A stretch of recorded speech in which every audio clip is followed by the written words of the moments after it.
Njihuni me dashnorët e princeshës Diana, por ja kush ishte dashuria e jetës së saj të vërtetë. Marrëdhënia jo e mirë e princeshës Diana me bashkëshortin e saj, princin Charles, ishte vetëm maja e icebergut. Kronikat e të dashurve të saj para dhe pas divorcit mbretëror vazhdojnë të shfaqen edhe pas shumë vitesh pas vdekjes tragjike në aksidentin automobilistik në Paris. Filmi më i fundit i titulluar Diana tregon për 2 vitet e fundit të jetës së saj dhe për marrëdhënien e dashurisë me kirurgun e zemrës Hasnat Khan dhe më pas me miliarderin Dodi El Fayed, ja cilët janë burrat që marrosën princeshën e Walesit. Princi Charles. Ata patën një dasëm që e pa gjithë bota mbar. Mbretëria e Bashkuar e bëri 29 korrikun e vitit 1981 një ditë kombëtare pushimi, kur princi i Walesit dhe 20 vjeçarja Diana Spencer u martuan në katedralen e Shën Palit. Por përralla nuk zgjati shumë.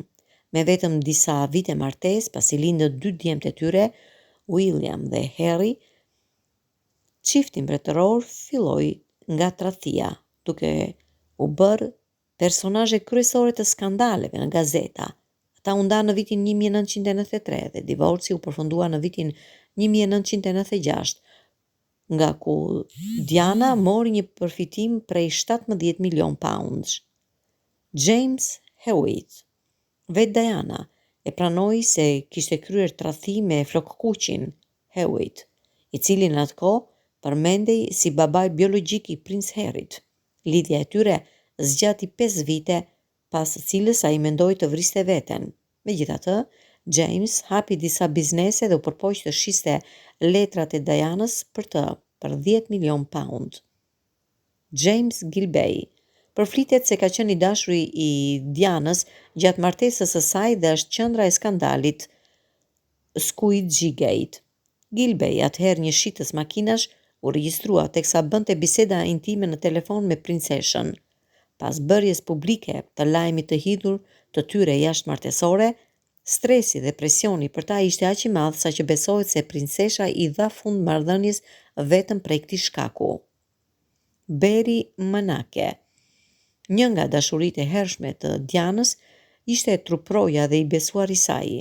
Manake ishte i martuar dhe punoi në pallatin Kensington për një vit, derisa u spionua se po ngushëllonte Dianën në depresion dhe u lirua nga detyra në vitin 1986, një vit më pas, kur vdiq nga një aksident me motor. Rrethanat u mbuluan me teori konspirative. Oliver Hoare, shitsi i artit islamik dhe një mik i princit Charles, thuhet se u bë i afërt me Dianën në vitin 1992 pas vdekjes së babait të saj. 16 vjet më i vjetër se Diana, Hoare ishte një aristokrat i kamur dhe revista People raportoi se princesha ishte e fiksuar pas tij. Ndonse kohëzgjatja e marrëdhënies së tyre nuk është e qartë, Hoare u vure nga një prej truprojave të Dianës, gjysmë i zhveshur pas një peme në korridor të pallatit Kensington, duke pirë një cigare. Hasnat Khan, kirurgu pakistanez i zemrës që Diana i vuri nofkën në zotëria e mrekullueshëm, konsiderohet të ketë qenë dashuria e jetës për princeshën. Marrëdhënia e tyre 2 vjeçare u mbajt sekret, nga që Khan kishte frikë vëmendjen e medias, të cilën do e merrte pashmangshmërisht si i dashuri i Dianës. Ata vizituan edhe familjen e Khan në Lahore, por presioni e çoi ngjarjen shumë larg. Khan mendohet se i ka dhënë fund marrëdhënies në një takim natën vonë në parkun Hide. Përflitej se Diana ishte shtatzën me fëmijën e Khan në kohën e vdekjes së saj. Dodi El Fayed. Diana nuk priti shumë pas ndarjes me Khan. Një muaj më vonë, ajo po dilte me Dodi El Fayed, por marrëdhënia nuk zgjati shumë. As 2 muaj më vonë, pas një pushimi së bashku në një yacht në Rivierën franceze, të dy u përfshin në një aksident me makinë në Paris që u kushtoi atyre jetën.